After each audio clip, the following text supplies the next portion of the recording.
In this video, we are going to show you the perfect itinerary for Santiago de Chile. One of the questions we get the most is how to build a logical itinerary through the most modern metropolis in South America, surrounded by the Andes Mountains. To see the absolute basics, just the center, and going up Sky Costanera, you need 3 days. But to take it easy, visit wineries, spend a day in the snow or at Cajon del Maipo, and visit the coast. We recommend at least 5 to 7 days. That is why we prepared a super complete 6-day itinerary with the best of Santiago, grouped by region so you do not waste time. So let us get started. What is the best time to visit Santiago?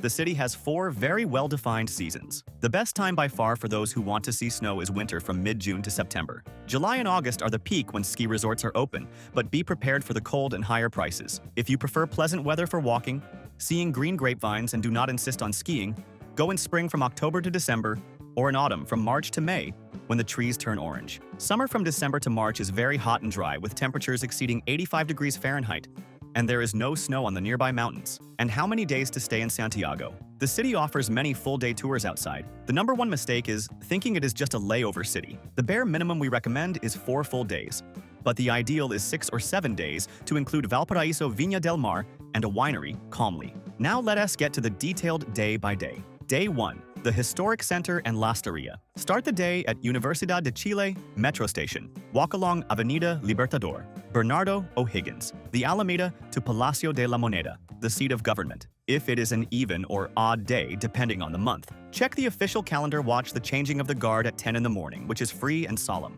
Walk through the shopping streets to Plaza de Armas, the 0-mile marker. Enter the Metropolitan Cathedral, which is stunning. Visit the National History Museum if you like history. For lunch, go to the Central Market if you want the classic tourist experience of eating centola, the giant king crab, but know that the waiters are pushy and it is expensive. If you prefer something more local, eat a Pino empanada at Empanada Zunino nearby. In the afternoon, go up Cerro Santa Lucia. Entrance is free, but they ask for ID at the door. It is a beautiful park, full of stairs, fountains, and viewpoints. End the day in the La Esteria neighborhood right next to the hill. It is the Bohemian and European neighborhood full of cafes and street artists. Have dinner at Bocanari's restaurant, famous for wine tasting, or at Chipe Libre to taste pisco. Staying in a good region will make your trip much easier. The strategy in Santiago is to choose between modernity, excitement, or the historic part. The first option, and the most recommended, is the Providencia neighborhood.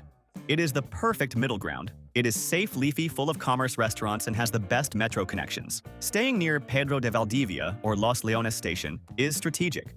The second option is the Las Condes neighborhood El Golf area. It is the most modern and chic area, nicknamed Sanhattan. It is very safe, clean, and has luxury hotels, but is a little further from the historic center and is more expensive. The third option is the La Estaria, or Bellas Artes, neighborhood. It is the cultural heart right next to the center. The advantage is doing everything on foot in the center. The disadvantage is that it can be noisier at night. We created this personalized map that explains exactly which is the best region. Staying in Providencia or Las Condes, you cannot go wrong.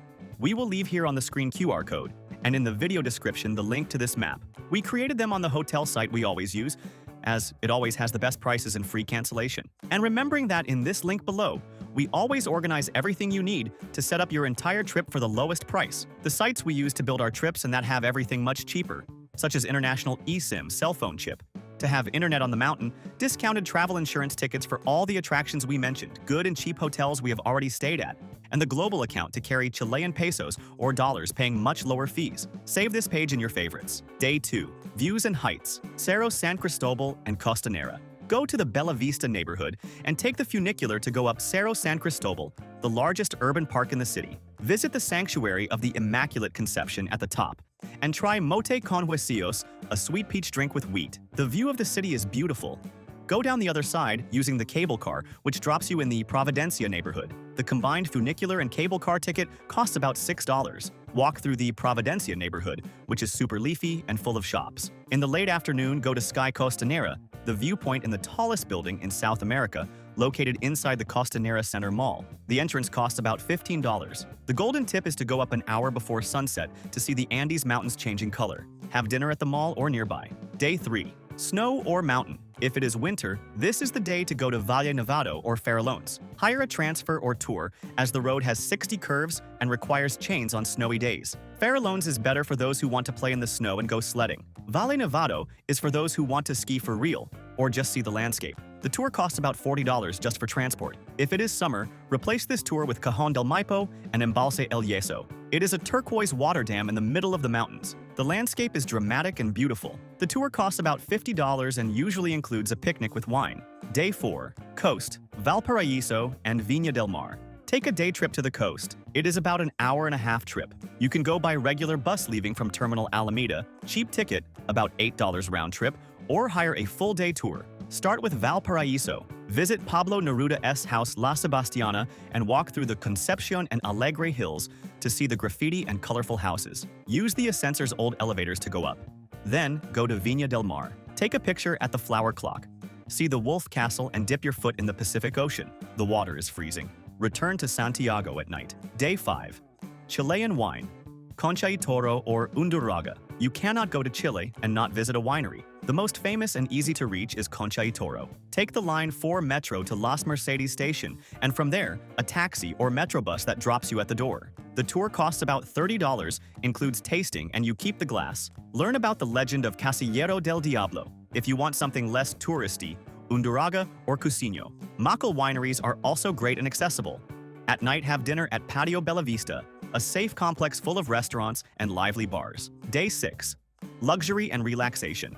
Parque Bicentenario. To end the trip, go to the Vitacura neighborhood. Visit Parque Bicentenario, which is modern, has lakes with swans and flamingos and free sun loungers. Have lunch at Mestizo restaurant, which is inside the park and has beautiful architecture and sophisticated food. Book in advance. If you have time, visit the Museum of Memory and Human Rights to understand the history of the dictatorship in Chile, free admission and very moving. An important tip is to buy tickets for attractions in advance. Tours to the snow and Cajon del Maipo have limited seats in vans. We will leave in the QR code on the screen and in the description the link to the site where we always buy tickets and tours for the lowest price. It is the largest tour site in the world and has practically everything there. Tickets for Sky Costanera wine tours and snow excursions. Everything for the lowest price, and you can buy in dollars saving fees. Now let us talk about transportation. How to get around Santiago. To arrive, you will fly to Arturo Merino Benitez Airport SCL. It is 12 miles from the center. The best way to leave there is by shared transfer like Transvia, which costs about $10 and drops you at the hotel door, or by executive bus, Centro Puerto, or Tourbus, which costs $3 and drops you at Pajaritos, or Los Héroes metro station. To get around within the city, do not rent a car. Traffic is heavy and parking is expensive. Santiago Metro is excellent. Buy the BIP card at the ticket office and load it. It takes you to almost all attractions. Uber and Cabify work very well and are cheap for tourists. Quick shopping tips. Costanera Center Mall is the largest and has stores like H&M and Zara. Parque Arauco has an open-air luxury district. For crafts and lapis lazuli Chile, Bluestone, go to Pueblito Los Dominicos metro station. Wines in the supermarket are very cheap. Great labels cost $6. Mandatory documentation for international tourists. To enter Chile, rules are simple. You generally just need your valid passport. No visa is required for tourism, and yellow fever vaccination is not mandatory but good to have. And remembering travel insurance. Medical costs in Chile for tourists are charged and are among the most expensive in Latin America. A broken leg while skiing can cost a fortune. We never travel without it.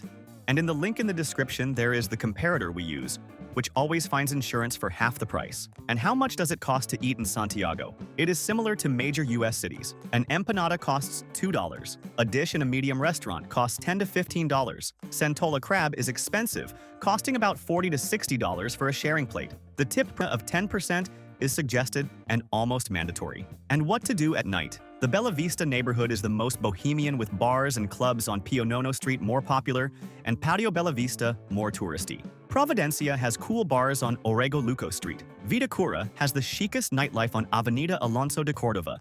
And if you are traveling with kids, they will love Kidzania in Parque Arauco, the Fantasylandia amusement park, and the Mirador Interactive Museum, MIM. If you liked this detailed itinerary, like the video and subscribe to the channel. Thank you very much and safe travels.